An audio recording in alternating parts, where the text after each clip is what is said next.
नमस्कार, मैं सरला रावत सा और आप देख रहे हैं पब्लिक एक्सप्रेस न्यूज। स्वागत है आप सभी का। पश्चिम बंगाल की मुख्यमंत्री ममता बनर्जी ने कांग्रेस और इंडिया ब्लॉक को बड़ा झटका देते हुए ये कहा है कि अगर मौका मिले तो वो इंडिया ब्लॉक की कमान संभालेंगी। हालिया हरियाणा और महाराष्ट्र चुनाव में इंडिया ब्लॉक के खराब प्रदर्शन पर असंतोष जाहिर किया और यह संकेत दिया कि अगर मौका मिला तो वो ही इंडिया ब्लॉक का जो है उसकी कमान संभालने के लिए पूरी तरह से तैयार है।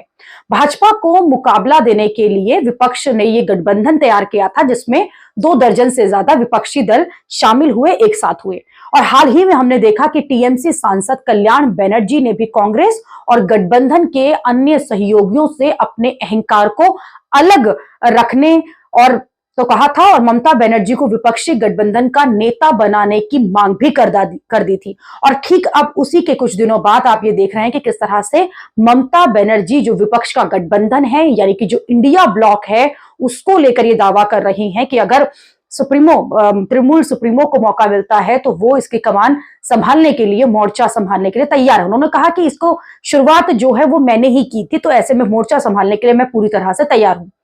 एक टीवी चैनल को इंटरव्यू में ममता बनर्जी ने क्या कुछ कहा है वो आपको बता दें।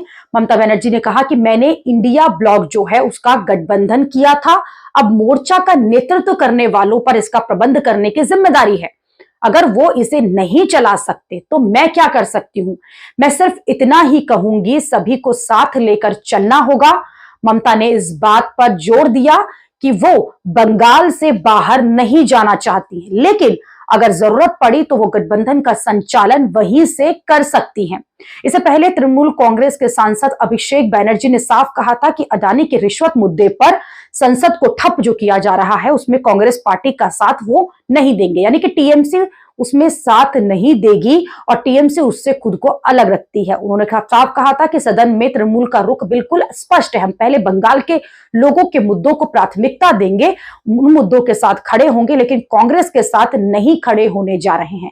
ऐसे में अब ममता बनर्जी और जो है अपनी पार्टी की शक्ति दिखाते हुए साफ तौर पर दिखाई दे रही। दूसरा कारण यह भी है कि कांग्रेस जो है वो लगातार जिस तरह से चुनावों में हार का सामना कर रही है, चाहे वो हरियाणा का चुनाव हो, उसके बाद महाराष्ट्र का चुनाव हो, जिस तरह से हार का सामना करना पड़ रहा है उसको देखते हुए भी कहीं ना कहीं ममता बनर्जी को यह लग रहा है कि आगे इंडिया ब्लॉक गठबंधन खत्म ना हो जाए या फिर उसकी जो शार्पनेस है वो कम ना हो, इसके लिए क्यों ना उस गठबंधन की कमान मैं खुद संभालूं।